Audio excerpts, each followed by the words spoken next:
Fala galera, como é que vocês estão? Espero que vocês estejam bem. Tio Léo na área e continuamos online. Meu povo, vem bem.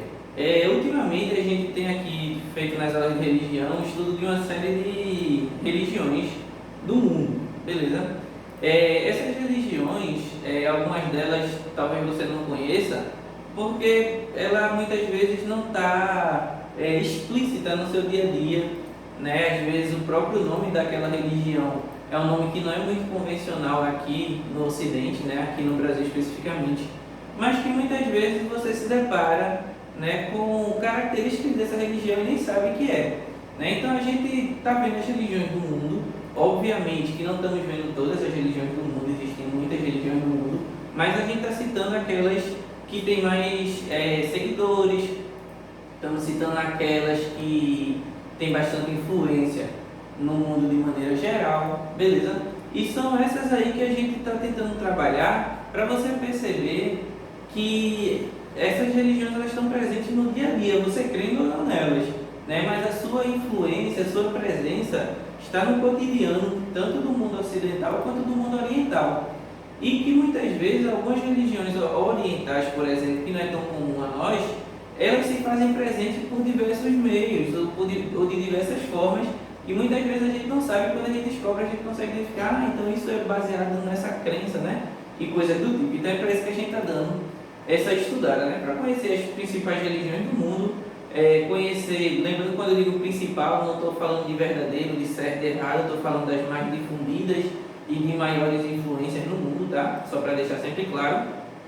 E aí a gente vai vendo não a totalidade dessas crenças, porque são crenças seculares, milenares, né? Então a gente não tem como ver todas as características, mas pelo menos pontuar algumas especificidades, algumas características mais destacadas, para você perceber aí que no cotidiano, no seu dia a dia, essas crenças, essa cultura, essa influência está aí, né? E muitas vezes você não sabia que tinha a ver com essa crença.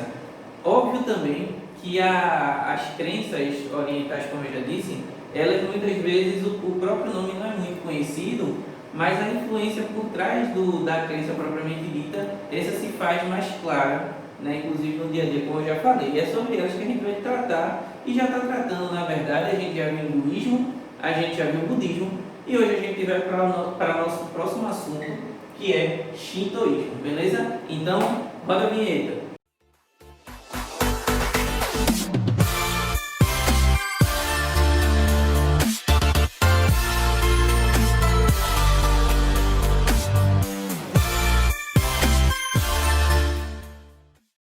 Bom, meu povo, como eu estava dizendo, hoje a gente vai falar um pouquinho sobre shintoísmo, tá? A gente vai tentar responder algumas questões aqui, né? Vai tentar explicar alguns pontos para a gente entender um pouco, né? Ou entender um pouco melhor do que é o shintoísmo. Vê bem, o que é o shintoísmo? Vai começar exatamente com essa pergunta. O que é o shintoísmo? O shintoísmo é o nome que a gente dá à espiritualidade japonesa, né? Inclusive já respondeu e surgiu, né? É o nome que a gente dá para a expressão religiosa japonesa. O shintoísmo, ela é uma forma de crença, uma crença típica do Japão, né? Ela tem aproximadamente, se eu não me engano, acho que uns 120 e poucos milhões de seguidores. Ela não é uma crença, assim como outras crenças que a gente estuda, em que existe toda uma, digamos assim, uma crença que se difunde, que tem a preocupação dos seus seguidores de pregar, de difundir. A gente vai ver isso mais na frente, né? Mas é uma crença de bastante tradição, ela é muito relacionada à questão da própria cultura japonesa, né? Ela é uma religião, digamos assim, muito tradicional. Ela é uma religião voltada muito aos costumes, à própria cultura. A própria cultura japonesa, ela se identifica diretamente com a ideia do shintoísmo, inclusive o próprio governo, porque a ideia do imperador japonês, né? O Japão, ele tem essa característica imperial, e a ideia do próprio império japonês, ele tem influência totalmente voltada ao shintoísmo, né? Como o imperador, né? Que por muito tempo ele é reconhecido como sendo descendente, né, de divindade shintoísta. Mas enfim, quando surgiu, né? Não, calma. O que é shintoísmo? Essa expressão religiosa de origem japonesa, tá? que tem adeptos em outros lugares do mundo, normalmente adeptos relacionados à tradição japonesa mesmo, muitas vezes pessoas de descendência japonesa, mas que é difundida pelo mundo e que tem bastante influência, principalmente no Japão, que é onde ela surgiu. E já respondendo, onde surgiu? Surgiu no Japão. Aí eu botei aqui Japão Antigo. Por que Japão Antigo? Obviamente que o Japão Antigo e o Japão Moderno, basicamente, obviamente, guardando as devidas proporções históricas, né, do desenvolvimento territorial do Japão, mas estão basicamente ali na mesma localidade, né? Mas eu botei no Japão Antigo só para situar historicamente, de que é uma crença muito antiga, então surge aí desde o início da história do Japão. Por isso que eu botei aqui, ó, quando surgiu? A crença, ela é uma crença de origem pré-histórica. Na verdade, existiam várias expressões, várias tradições culturais e religiosas, digamos assim, no Japão antigo, desde a pré-história do Japão. Crenças relacionadas à espiritualidade tribal mesmo, crenças relacionadas a tradições tribais, né? E que ela só se definiu como uma religião mesmo, né? Que a gente pode identificar, shintoísmo, a partir do momento, a partir do século VI, né? Como representação formal, a partir do momento em que outras religiões chegaram no país. É o que eu queria dizer isso. Quando outras religiões chegaram no país, foi que ela se reconheceu como religião de uma maneira mais formal. Isso foi lá no século VI. E aí eu vou explicar isso relacionando a ideia do próprio nome, né? O que significa o nome Shintoísmo, né? Aí você já está vendo aqui que vem da palavra Shinto, né? Na verdade a expressão verdadeira é Shinto, onde é a junção de duas nomenclaturas de origem chinesa, inclusive, né? Onde o Shin significa deuses, espíritos ou coisa do tipo, e o To, ou Do, ele significa caminho, né? Até mesmo a ideia de filosofia também, que se a gente for juntar de uma maneira mais aportuguesada, digamos assim, vai dar algo próximo de caminho dos deuses, tá? E aí eu queria juntar um pouco do quando surgiu, inclusive o próprio nome, e um pouco do que significa o nome. Vê bem, quando, como eu disse para vocês, já existiam tradições dessa crença no Japão, tá? Já existiam várias correntes que no final vai ser identificada como sendo o shintoísmo. Então, várias correntes religiosas, várias expressões religiosas japonesas já existiam desde a pré-história, principalmente no âmbito tribal. E ela se formaliza, como eu disse, a partir do momento que chega religiões lá no Japão, religiões vindas de fora, entre elas, por exemplo, o confucionismo, o taoísmo, são religiões que a gente vai estudar, e principalmente o budismo, tá? Que é uma religião que a gente já viu na aula anterior. Quando essas religiões chegam lá, principalmente o budismo, que vai ser identificado como o caminho do Buda, né? Vamos dar um nome, né? Que vai exemplificar, tipo assim, caminho do Buda. Então começa a se exemplificar, né? Vão dar um nome relacionado ao taoísmo, vão dar um nome relacionado ao confucionismo, o próprio budismo, que vai ser, a princípio, vai ter problemas de se difundir, mas depois se difunde com muita tranquilidade. E hoje, junto com o shintoísmo, são as duas maiores expressões da região. Inclusive, elas se completam bastante dentro do Japão, né? Mas aí, quando o budismo chegou e começou a se identificar, né? Essa aqui é a religião que é o caminho do Buda. Então, já identificava o taoísmo vindo de fora, o confucionismo vindo de fora, o budismo vindo de fora e as crenças que já existiam. Aí foi quando se associou a ideia. As crenças que já existiam acreditavam na ideia dos kamis, que a gente vai ver mais na frente, que são as divindades. Cadê? Aqui, os kamis. E aí, a palavra ela vem justamente, e a gente vai ver o que é kami daqui a pouco. E aí a palavra vem justamente disso, né? Os kamis são as divindades, são, digamos assim, os deuses desse conjunto de crenças tribais que já existiam. Aí fizeram assim, ó, se tem o budismo, que é o caminho do Buda, tem aqui o de Confúcio, tem aqui o taoísmo, então as crenças que já existiam aqui, que acreditavam nos espíritos, que acreditavam nas divindades, que acreditavam nos kamis, qual é o nome dessas crenças? Aí se formalizou, digamos assim, como o caminho dos kamis, né? O caminho dos deuses, o caminho dos espíritos, que é uma religião totalmente ligada à cultura japonesa mesmo, né? Então, dá-se aí a expressão de shintoísmo, né? O caminho dos deuses. Se aqui é o caminho de Buda, essa religião que chegou ao caminho de Buda, essa daqui é a de Confúcio, essa daqui é o taoísmo, então essa daqui é o caminho dos kamis, é o caminho dos deuses, é uma outra expressão religiosa. Beleza? Acho que deu para entender. Bom, características do shintoísmo. Meu povo, Todas as características do shintoísmo estão aqui? Obviamente que não, são muitas, mas eu quis botar alguns. Vê, as crenças que chegaram do estrangeiro, né, digamos assim, no Japão, a maioria delas sempre tinha um representante identificado como fundador, né?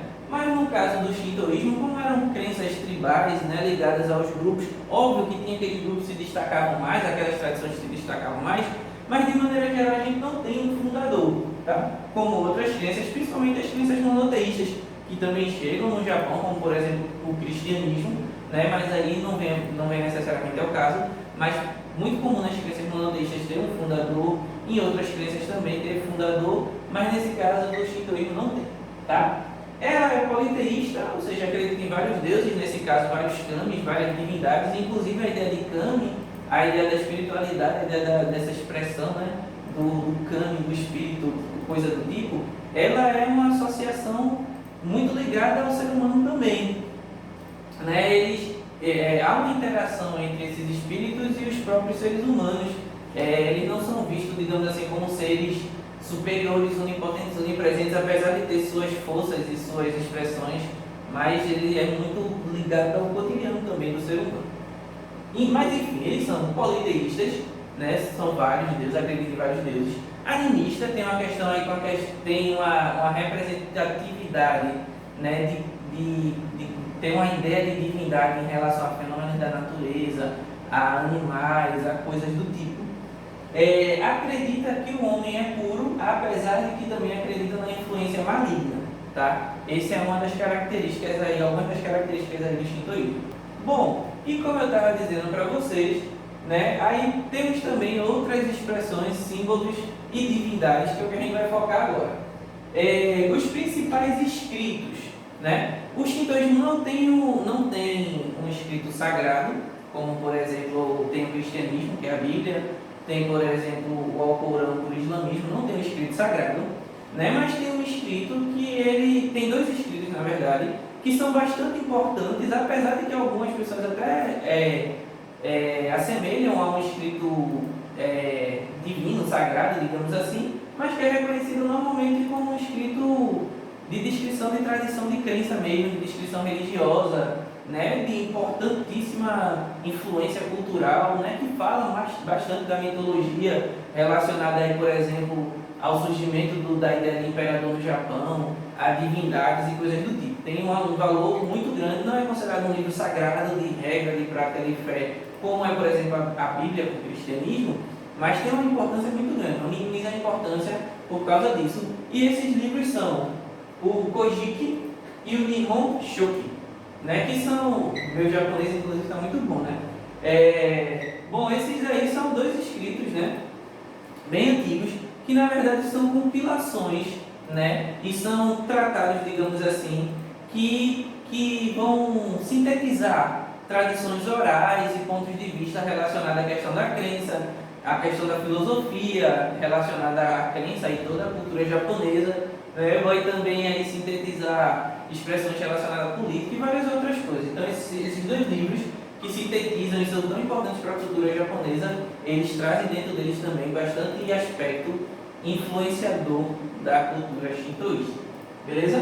A gente tem aqui os famosos story, que são aqueles portais que você já deve ter visto, cara, sempre que tem algum filme relacionado ao Japão, algum desenho relacionado ao Japão, ou mesmo quando você vê alguma coisa relacionada à cultura japonesa, né, é muito comum você ver aquela roupinha tradicional japonesa e você vê aqueles portais, né, que são duas pilastras, digamos assim, dois pilares, e entre esses pilares tem a parte de cima, né, que é muito comum nos templos shintoístas, é muito comum no Japão. Aqui no Brasil também a gente tem um bairro em São Paulo que tem bastante influência oriental, que também você consegue enxergar esse portal, é bem comum, né, da cultura japonesa, e ele é totalmente ligado à ideia de shintoísmo também. Eu lembro que eu assisti um desenho, né, para quem gosta de desenho, inclusive na vida eu vou falar da influência disso na cultura popular, que esses portais quando abriam era para sair seres com poderes especiais, e se abria assim, os seres saíam, era bem interessante. Né? Mas eu lembro que eu tenho uma associação desse portal desde criança e você já deve ter visto também em algum lugar. Mas voltando ao assunto, Outra característica também bastante importante são os templos e santuários, ou templo e santuário como a mesma coisa, tá? É muito comum no Japão, né, você ver templos, tem muito templo lá no Japão, né, tem muito santuário pra caramba lá no Japão, relacionado a várias coisas. Eles normalmente têm uma estrutura arquitetônica, do meu ponto de vista, muito bonito, sempre relacionada a coisas da natureza, porque a própria crença ela é muito ligada às expressões da natureza, inclusive no seu surgimento ela era logo no começo da crença, digamos assim, nas primeiras tradições dessa crença, ele era muito ligado à natureza, o culto era feito na natureza mesmo, aberto, né, um culto feito de uma maneira mais aberta, mas esses templos eles são muito ligados a questões da natureza também, né, com muitas plantas, enfim. A gente tem aí, hoje, né, de uma maneira mais organizada, a maioria dos templos existentes são ligados à associação dos santuários, né, a gente tem uma organização, digamos assim, mais sintetizada, mais unificada em relação à ideia de santuário, né, apesar das várias tradições, dos vários pontos de vista, inclusive, né, uma outra característica aqui que eu tinha falado antes, não sei se eu vou falar aqui, deixa eu ver, não, acho que não está aqui, é que essa crença é uma crença muito sincrética. O que é uma crença sincrética? Ela se mistura muito com outras crenças, principalmente o budismo. Então, budismo e shintoísmo no Japão são duas crenças muito relacionadas, muito ligadas uma à outra. Inclusive, algumas pessoas dizem assim que algumas comemorações, alguns momentos, alguns ritos de passagem, um japonês, né, uma pessoa de origem japonesa, prefere digamos assim, uma expressão do shintoísmo, mas quando é em outra situação, prefere o budismo, mas não dissociam uma da outra, elas são bem ligadas, inclusive alguns camis e algumas teorias do budismo com o shintoísmo se unificam, se ligam umas às outras, e é bem comum isso também.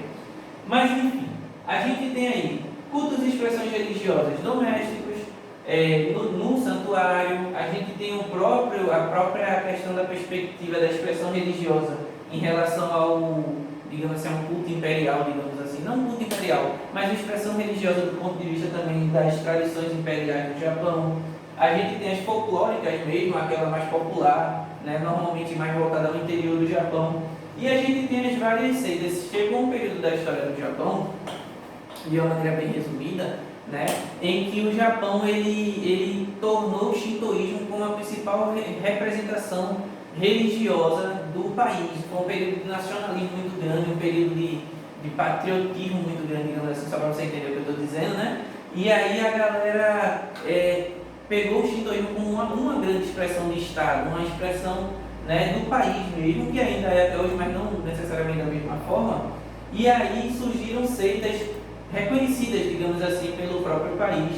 E essa tradição das seitas ainda continua, né, mas assim, não da mesma forma, houve mudanças, mas também é uma outra expressão bem importante para essa história toda, tá? E agora vamos para as principais divindades do shintoísmo, tá? Bem, meu povo, de maneira geral, essa expressão aí relacionada a divindades, espíritos do shintoísmo, ela está relacionada à ideia dos kamis, tá? Que tem a ver, inclusive, a gente tem kami relacionado com animais, com forças da natureza, com seres humanos, tá?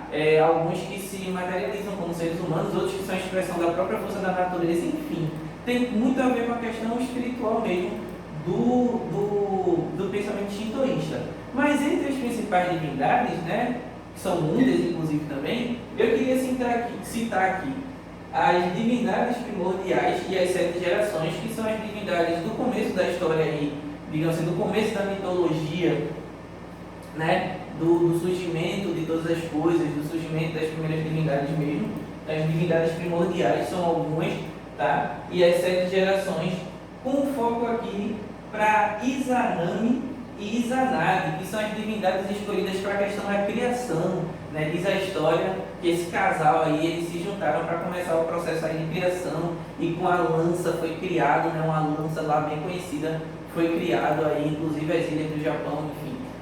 A história é bem interessante, você pode dar uma pesquisadinha depois, tá? E aí eu queria citar alguns, e eu botei aqui alguns de propósito. Primeiro porque nas pesquisas que normalmente se faz, esses são os que mais aparecem, tá? E segundo, porque eles têm muito a ver, talvez, para vocês, né, na idade de vocês aí que estão assistindo o vídeo, para quem gosta de coisas da cultura popular, que é o pessoal se chama de cultura pop, né?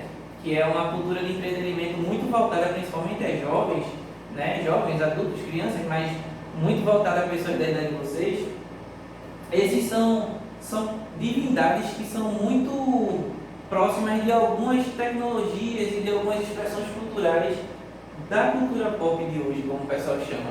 Você vai entender o que eu estou dizendo. Qual foram essas divindades que eu botei? Eu botei aqui Amaterasu, Tsukuyomi, o meu japonês é muito bom, né? Tsukuyomi, acho que é isso que eu quis dizer. Susanoo, Fujin, Raijin e os Shinigamis. Tá? Aqui a gente tem a divindade relacionada ao Sol, né? Amaterasu é a divindade, a deusa do Sol e do Universo. Tsukuyomi é a divindade relacionada, se eu não me engano, à Lua, né? Susanoo é relacionado às tempestades e tal. Fujin e Raijin são as divindades relacionadas ao vento e aos raios e trovões.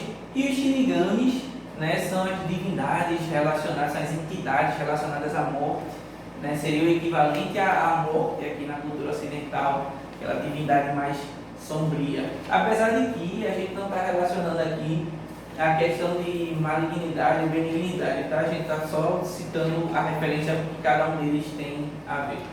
E por que eu botei esses aqui?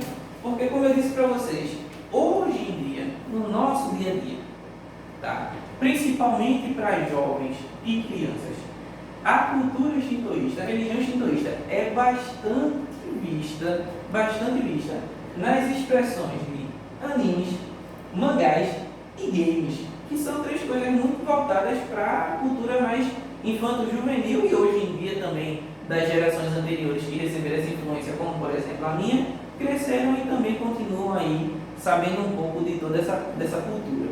E aí o que é que ocorre? Se você provavelmente já ouviu falar, uma das expressões artísticas mais famosas do Japão são os animes e os mangás, né? Os games também, mas os animes e os mangás.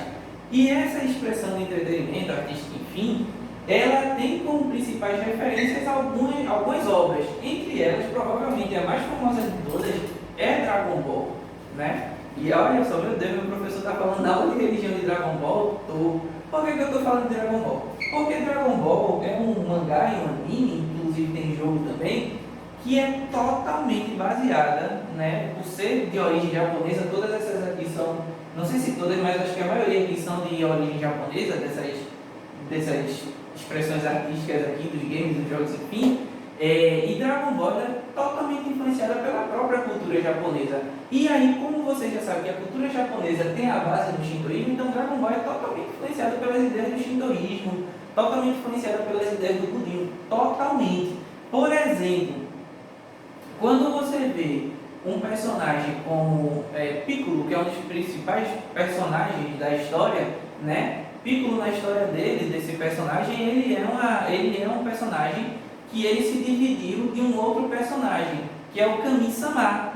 Opa, Kami-sama, Kami, olha lá, né? No próprio desenho, esse personagem, ele representa uma divindade, como se fosse o Deus da Terra dentro dessa história. E várias outras expressões, várias outras criaturas relacionadas aí. Botei outros animes também, mangás bastante importantes, como por exemplo Naruto, né? Para quem assiste aí, ou para quem já assistiu, personagens como, ou na verdade nomes como Amaterasu, Tsukuyomi e Susanoo aparece bastante, né? Sempre relacionado ao poder de alguns desses personagens. Por exemplo, Susanoo é um dos poderes mais prestigiados dentro do anime, relacionado aí ao personagem Sasuke. Eita, o professor conhece? Conheço porque eu também gosto, mas eu queria mostrar para vocês que isso às vezes está no dia a dia da cultura cotidiana. Você vai no cinema, tem alguém com a camisa de um desenho desse, ou vai assistir um anime desse, ou tem em casa, e muitas vezes tudo isso é relacionado à cultura shintoísta. Inclusive, eu estava vendo uma entrevista na televisão, que quando anunciaram, né, que as Olimpíadas iam ser no Japão, né, se eu não me engano apareceu ou foi o primeiro-ministro, ou foi o imperador do Japão, enfim, e aí com o símbolo do Japão e tal, e dentre os símbolos do Japão apareceu exatamente o personagem de Dragon Ball. Eu fiz, olha só, tá vendo como é importante não só essa expressão cultural, como a própria religiosidade em si, porque fazem parte da cultura também, tá? Aqui no Brasil a gente tem como algo mais infantil, né? Algo mais voltado à criança, o público lá não. Lá é uma coisa voltada à sociedade de maneira geral, então tem esse laço muito forte. Botei outros aqui para a gente encerrar, como o Death Note, que tem uma história totalmente ligada à ideia dos Shinigamis, Bleach também, que tanto Death Note como Bleach, elas têm a história voltada à ideia dos Shinigamis, das divindades voltadas para a morte. Só que em Bleach, essas divindades, elas não têm, digamos assim, elas estão cansadas assim de trabalhar, elas estão numa vida monótona, não fazem muita coisa, em Death Note, desculpe, enquanto em Bleach, elas já são mais ativas, são os próprios protagonistas, inclusive, da história. E aí eu botei alguns jogos também, como Mortal Kombat, que é um jogo bem tradicional de luta, né? Onde a gente tem aí a ideia de divindades relacionadas aí ao raio, divindades relacionadas ao trovão, inclusive. E eu botei aqui KOF, que você deve estar me perguntando o que é KOF, né? Para quem não sabe, se você souber, parabéns, mas se você não sabe, é um jogo chamado King of Fighters, né? Que também tem expressões voltadas ao shintoísmo, tá? Tem várias ideias voltadas ao shintoísmo. Meu povo, então é isso. Perceba aqui, na cultura popular, você, do cotidiano aí, principalmente infantil juvenil aqui do Brasil e até mais adulto mesmo, você percebe a influência e coisas do shintoísmo aqui no Ocidente também. Óbvio, não tão. A gente até tem templos shintoístas aqui, a gente até tem pessoas que acreditam nessa crença, mas essa crença muitas vezes se expressa de outras formas, como as outras crenças que a gente vai ver, tá? Mas as outras crenças ficam para uma outra história. Beleza, meu povo? Pessoal, espero que vocês tenham gostado, né? Espero que vocês tenham entendido. A gente vai se vendo nas próximas aulas, beleza? Até a próxima.